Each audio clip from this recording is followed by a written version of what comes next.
Keep the aisles locked. I used to think records warehouses were too boring to be haunted. Dust that behaves, fluorescent hum, endless boxes that mine their own death. I'm 25, night clerk at an off-site archive with high-density mobile shelving as long as a bowling alley. My job is simple. Pull the files a courier will need at dawn, lock every carriage before I leave, and never step into an aisle while the shelves are moving. Extra rules from my supervisor, Len.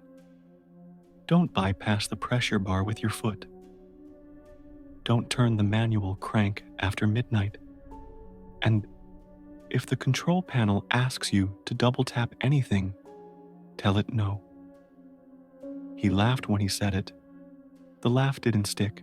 By 10:58 p.m., the building had learned its one breath. Air handlers, exit sign transformer, the patient tick of the dehumidifier. At the intake desk, the little thermal label printer chattered without my thumb on feed, and spat a strip law with no location code, no carton number, just do not enter aisles. Along the edge in ghost gray, that wasn't our hour. 3:13 The wall clock over the bay door said 10:59.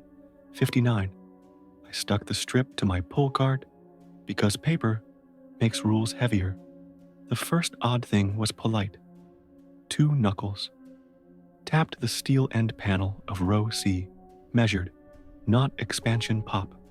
I lifted my headlamp and got my reflection in the metal, a half beat late, within a second head, behind my shoulder, tilted toward my ear, mouth parted, like it had reached the first half of a word. I blinked until Steele remembered it was Steele. The control pendant at the end of row C woke by itself and offered a card I hadn't called. Move to aisle 3 to 13. Double tap to confirm. 2 tiny hearts pulsed under the button, like a dare. I hit cancel. The card slid to the corner and pretended it had always lived there. The ceiling intercom, dead since before I was hired, clicked. A voice came out slow, careful, like each word had to be lowered into place with 2 fingers. Don't move. Not Len, not the vendor. The kind of museum voice cities use when they explain rules to hands. I did the brave thing that isn't. I worked, pulled boxes, scanned barcodes, loaded the cart until the wheels made that tired supermarket song. At 11:17, the building, aligned, air handler, transformer, fan wall, 1 long held note for 4 breaths. In that chord, the locked carriages shivered against their rails like sleepers, scratching and settled. A tap-tap traveled down the uprights, left to right, measured like punctuation, learning a sentence. On the cool steel, a fine film of dust shifted into a palm. 5 long ovals and a heel, then a slit. A patient, inch before thinning. Dust doesn't usually learn signatures. I wiped my side with my sleeve, the way you pretend cleaning changes outcomes. My phone buzzed in the desk drawer where it shouldn't live. A text from unknowner said, confirm retrieval at 3:13. The tiny map dot sat inside. Row C, then behind. My shoulder, then under it. Double tap to confirm. With hearts that pulsed like a small animal, I turned the phone off. It stayed lit long enough to flip to 3 and back, like a muscle spasm in glass. The pendant chimed. Aisle ready. It lied. I thumbed lock on every carriage head until the icons turned honest. The label printer coughed a second strip, edges damp like letters that sweated. Leave the aisles locked. I slid it under the pendant like paper could anchor plastic.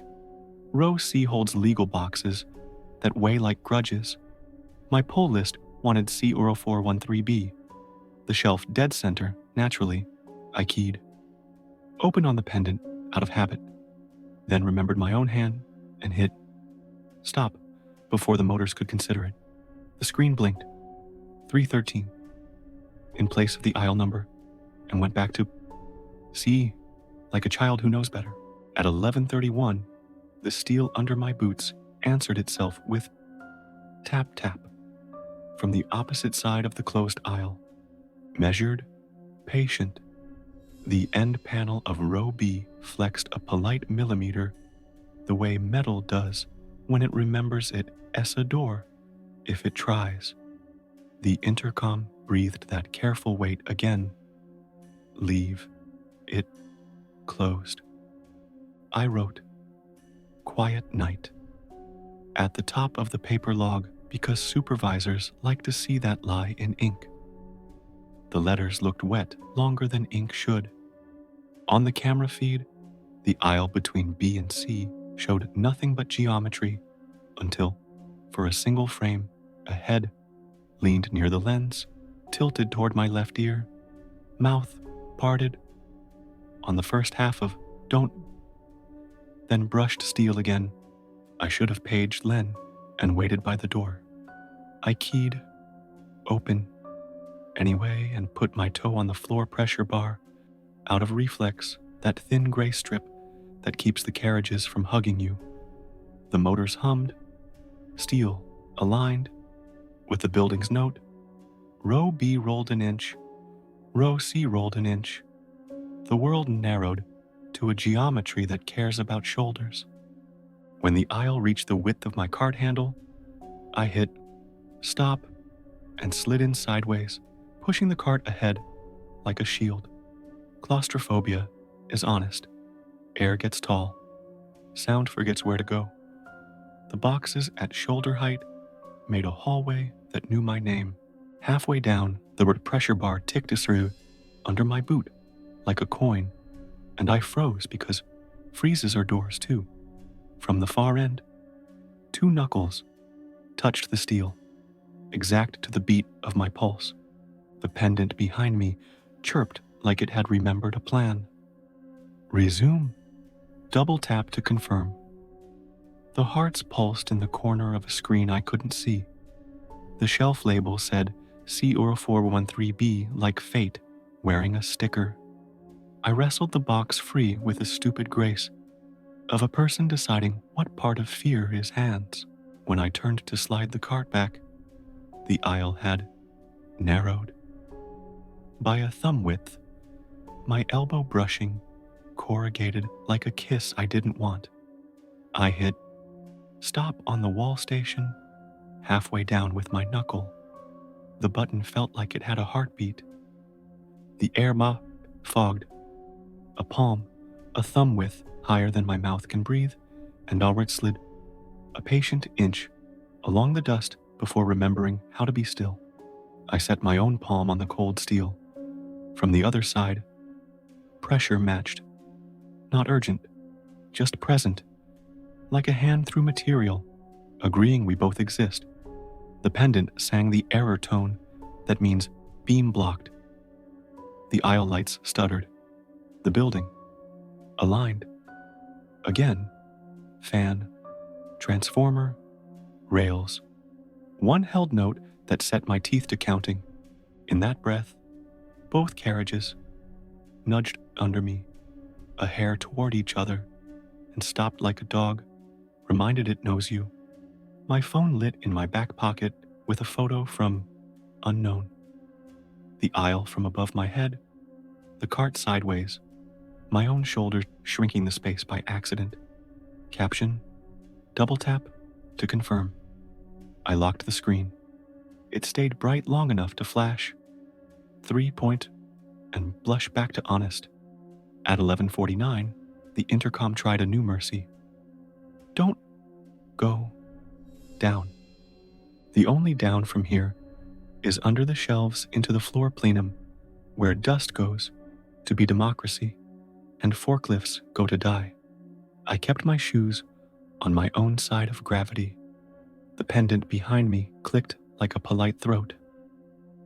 Auto return at 3:13, it promised. the way machines make sentences into weapons, and the block letters, double tap to confirm. Put 2 tiny hearts where the world has no right to decorate. I edged the cart back an inch at a time. My shoulders scraped cardboard. The tap-tap came again from the end panel, answered from the other side. A call and response of knuckles that didn't belong to hands. When the strings of the stop bar brushed my laces, I stepped deliberately on the gray strip and said, to the aisle. No. The world argued by not moving. At 12:06, the overhead lights in the next row blinked once like an eye and held. The cameras on the console showed 3 empty aisles, each for 1 frame occupied by the tilted head, leaning near an ear, mouth parted, on don't, then ordinary again. I pushed inch by inch until my cart cleared the end caps and the space in front of me widened into math that included humans. The pendant displayed a new card. Compact now.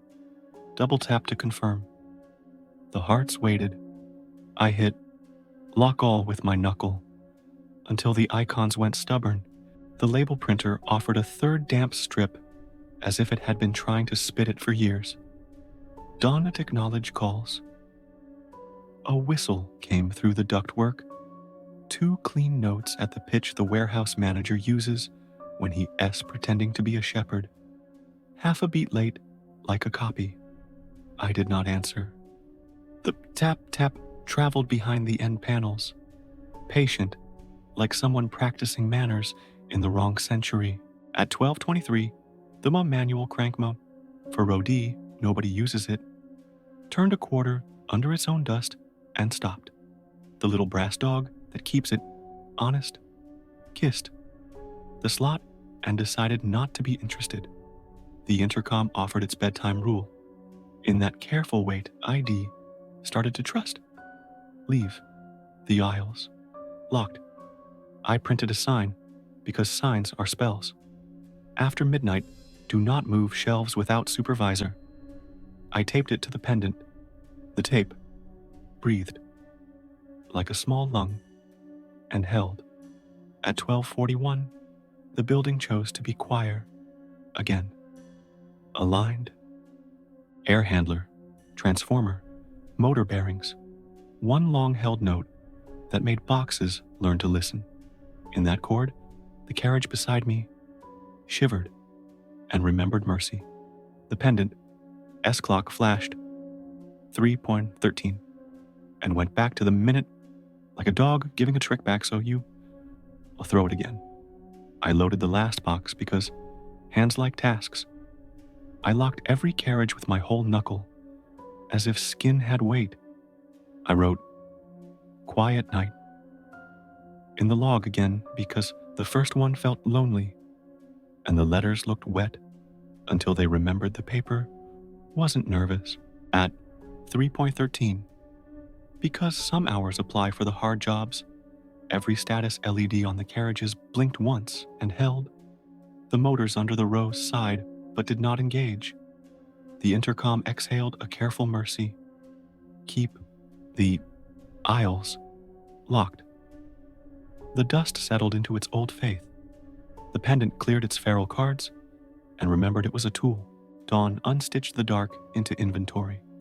Len came in at 6 with coffee and the posture of a man whose spine is on retainer. Quiet? He asked. Mostly, I said, and slid him the damp strips. He frowned at do not enter aisles, like it was a safety poster he hadn't ordered. Printer's old, he decided. The supervisor's spell for mercy. He rapped the end panel with 2 knuckles and listened like a doctor to a sternum. We'll have the vendor out. We opened the row at noon with 3 people watching, or not at all. At noon, with badges and clipboards, we unlocked row C. Inside, boxes being boxes, a scuff on the floor where my cart had been a mistake, and on the back of the end panel, a sentence in tiny Sharpie I couldn't own. Leave the aisles locked. The letters looked pressed into paint, like someone wrote from the wrong side. I traded nights for afternoons a month later, and tell people it S for the sun through the loading dock, some weeks around. 3 paw tree. My apartment radiator knocks twice, like knuckles on steel, and the bathroom mirror fogs, a thumb width higher than I can reach, while a palm clears a coin and a slides a patient inch. My phone lights with unknown, confirm compact, and 2 tiny hearts that wait nicely. When it does, I keep my hands off pendants that pretend to be romance. I don't step into spaces that fit only the worst parts of me. In the steady voice the rouse taught me, I say, keep the aisles locked. For a long, thin moment, the room hums one note like motors that decided to be kind. A head leans near my left ear and practices the first half of Don Tup You, and then the pipes remember water, the hour lets go of its borrowed number, and whatever was learning my width, a half beat behind me, chooses someone else S aisle and leaves mine to daylight and boxes that keep their distance. If you survived this far, leave your like to prove you are not afraid.